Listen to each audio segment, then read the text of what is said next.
ሰላም አለይኩም ወረህመቱላሂ ወበረካቱሁ። እንዴት ናችሁ ቤተሰብ? ሰላም ናችሁ ወይ? ሰላም አላህ ያደርጋችሁ ኢንሻአላህ። ላይክ ሰብስክራይብ ያደረጋችሁ ቤተሰቡን ኢንሻአላህ። ዛሬ ይዤላችሁ የቀረብኩትኝ የማንጎ ቅጠል ለስኳር ህመም ምን ያህል ጠቀሜታ አለው የሚልና ስለ ማንጎ ቅጠል ጠቀሜታዎች ነው ኢንሻአላህ። እስከዛ አብራችሁን ቆዩ። ኢንሻአላህ የማንጎ ቅጠል የጥቅም አይነቶችን እንዘረዝርላችኋለሁ ኢንሻአላህ።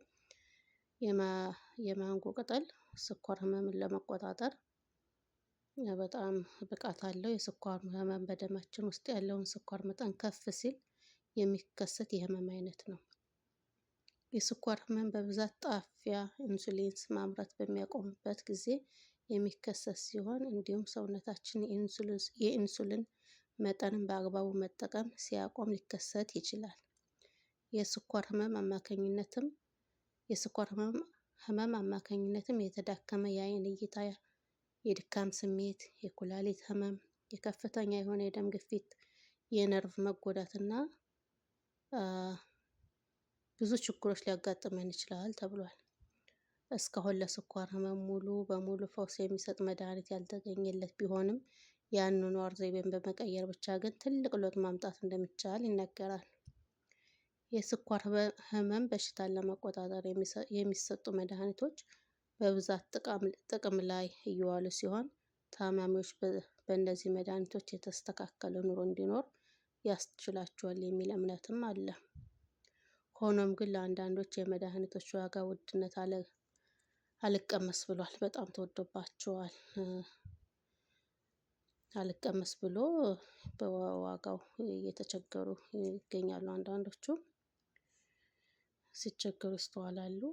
አላህ ያቀልላቸው። በዚህም ጊዜ የተፈጥሮ የለገሰችንን ነገር በመጠቀም በደማችን ውስጥ ያለውን የስኳር መጠን መቆጣጠር የምንችልበት ዘዴ ነው ማለት ነው የማንጎ ቅጠል። የማንጎ ቅጠል የስኳር ታማሚዎችን በምን መልኩ ይረዳል የሚለውን እስቲ እናያለን ኢንሻአላህ። የማንጎ ቅጠል ከጥንት ጊዜ ጀምሮ በቻይናውያን ዘንድ አስምና የስኳር ህመምን ለማከም ጥቅም ላይ ይውል እንደነበር መረጃዎች ብዙዎች ያሳያሉ። ቅጠሉ የህመም ምልክቶችን ለመከላከል የሚረዳ አክቲቭ ኮምፓውንድ በተባለ ንጥረ ነገሮች የተሞላ መሆኑ ይነገራል። በማንጎ ቅጠል ውስጥ ከሚገኙ ንጥረ ነገሮች ውስጥም ካፊክ አሲድ፣ ማንጋፍሪን፣ ፍላቮኖይድስ፣ ጋሊክ አሲድ ይገኙበታል። ከላይ የተዘረዘሩት ንጥረ ነገሮች የማንጎ ቅጠል የስኳር ህመምን ለማከም እንዲረዳ የሚያደርጉ መሆናቸው ይነገራል በብዛት። ንጥረ ነገሮቹ የስኳር ህመምን ከማከም በተጨማሪ በሰውነታችን ውስጥ ያሉ መርዛማ ነገሮችን ለማስወገድ የሚረዱን ሲሆን በቀላሉ ለአርጂ አንጋለጥም ይረዱናል ነው የሚባለው ማለት ነው። የማንጎ ቅጠል ለስኳር ታማሚዎች የሚሰጠው ጠቀሜታ እነሱን እስቲ አንዳንድ እናያለን። የስኳር ህመምን ለመቆጣጠር ከሚረዱ መንገዶች ውስጥ አንዱ የደም ውስጥ ያለን የስኳር መጠን መቆጣጠር ነው። የማንጎ ቅጠል ሰውነታችን ኢንሱሊንስ የማምረት አቅም እና የግሉኮስ ስርጭትን እንዲጨምር የሚያደርግ ሲሆን ይህ ደግሞ በደማችን ውስጥ ያለን ስኳር መጠን ለመቆጣጠር ይረዳል የሚባለው ማለት ነው። የኮሌስትሮል መጠንን ለመቆጣጠር ይጠቅማል። የማንጎ ቅጠል የስኳር በሽታ ታማሚ ከሆን በሰውነታችን ውስጥ ያሉ ከፍተኛ የሆነ የኮሌስትሮል መጠን የልባችንን ጤንነት ላይ የከፋ ጉዳት ሊያስከትል ይችላል። ሆኖም ግን የማንጎ ቅጠል በፒስቲን፣ ቪታሚን ሲ እና ፋይበር ንጥረ ነገሮች የበለጸገ በመሆኑ ከፍተኛ የሆነ የኮሌስትሮል መጠን ለመቀነስ ይረዳል። በስኳር ህመም ምክንያት የሚከሰት የአይን ህመም ለማከም ከዚህ በተጨማሪ የማንጎ ቅጠል ቪታሚን ኤ የበለጸገ በመሆኑ ለአይን ጤንነት የሚሰጠው ጠቀሜታም ከፍተኛ መሆኑ ይነገራል ማለት ነው። ከዚህ በተጨማሪ የማንጎ ቅጠል የስኳር ህመም ምልክቶችን የሆኑትን በእንቅልፍ ሰዓት ቶሎ ቶሎ የሽንት ማምለጥ፣ ከፍተኛ የሆነ የሰውነት ክብደት መቀነስ እና የአይን እይታ መደብዘዝ ችግሮችን ለመቀነስም ይረዳል ተብሏል። የማንጎ ቅጠልን እንዴት መጠቀም አለብን? እስቲ በከፊል እናያለን። ከማንጎ ዛፍ ላይ የተቆረጠ ከ10 እስከ 15 ቅጠል ማዘጋጀት፣ ውሃ ማፍላት፣ በሚፈላ ውሃ ውስጥ የማንጎ ቅጠሉን በመጨመር አንድ ላይ እንዲፈላ በማድረግ ተፈላ በኋላ ደግሞ ማሳደር። ጠዋት ከእንቅልፋችን እንደተነሳን ሌላ ምግብ ይሁን መጠጥ ከመውሰዳችን በፊት በባዶ ሆዳችን የማንጎ ቅጠል እንደ ሻይ አድርጎ ማለት ነው መጠጣት።